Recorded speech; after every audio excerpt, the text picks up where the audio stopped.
നമുക്കിന്നൊരു കിഡിലൻ chicken fry recipe നോക്കിയാലോ. അപ്പോൾ അതിനായിട്ട് പാനിലേക്ക് ആദ്യം തന്നെ ഞാനൊരു 8 മുളകൊന്ന് ചൂടാക്കി എടുത്തിട്ടുണ്ട്. ഓയിലൊന്നും ചേർക്കാതെ ജസ്റ്റ് ഒന്ന് ചൂടാക്കി എടുത്തേക്കാണ്. ഇനി ചിക്കനിലേക്ക് 1/4 ടീസ്പൂൺ മഞ്ഞൾപ്പൊടി, 1/2 ടീസ്പൂൺ മുളക് പൊടി, 1/2 ടീസ്പൂൺ ഗരം മസാല പൊടി കൂടെ ചേർത്ത് കൊടുക്കുന്നുണ്ട്. കൂട്ടത്തിൽ ഇന്ന് ഇതിലേക്ക് നമ്മൾ ചൂടാക്കിയെടുത്തിട്ടുള്ള മുളകുണ്ടല്ലോ അത് ജസ്റ്റ് ഒന്ന് ക്രഷ് ചെയ്തെടുക്കണം. നല്ല ഫൈൻ പൗഡർ ആവരുത്. പിന്നെ 1 ടീസ്പൂൺ ഇഞ്ചി വെളുത്തുള്ളി ചതച്ചെടുത്തിട്ടുള്ളത്, ഒരു തണ്ട് വേപ്പില, ഒരു പകുതി നാരങ്ങയുടെ നീര്, ഇനി ഒരു 1/2 ടീസ്പൂണോളം പെരിഞ്ജീരകം, അത് മുഴുവനായിട്ട് തന്നെ ചേർത്ത് കൊടുക്കുന്നത്. പൊടിക്കൊന്നും വേണ്ട, ജസ്റ്റ് ഒന്ന് ഞാൻ ഒന്ന് ചൂടാക്കി എടുത്തിട്ടുണ്ട് കേട്ടോ.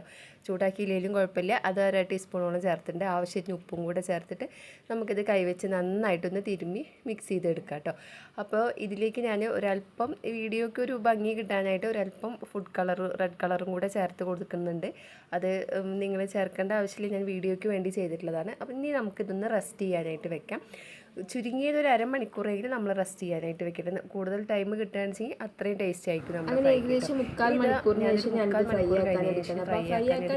അതിലേക്ക് നമ്മൾ ഒരു വലിയ ടേബിൾ സ്പൂൺ കോൺഫ്ലവർ ചേർത്ത് കൊടുക്കുന്നുണ്ട്. മുട്ട വേണം താല്പര്യമുള്ളവർക്ക് ഈ നേരത്തെ ഒരു മുട്ടയും കൂടെ ചേർത്ത് നല്ല ഹൈ ഫ്ലെയിമിൽ നമ്മൾ ഓയിൽ വെച്ച് നല്ല ചൂടായ സമയത്ത് നമുക്ക് ഓരോന്നായിട്ട് ചിക്കൻ ചേർത്ത് ഫ്രൈ ആക്കി എടുക്കാം. അപ്പോൾ ഇട്ടുടനെ നമ്മൾ ഇളക്കി കൊടുക്കരുത്, മസാല പോകുള്ളൂ.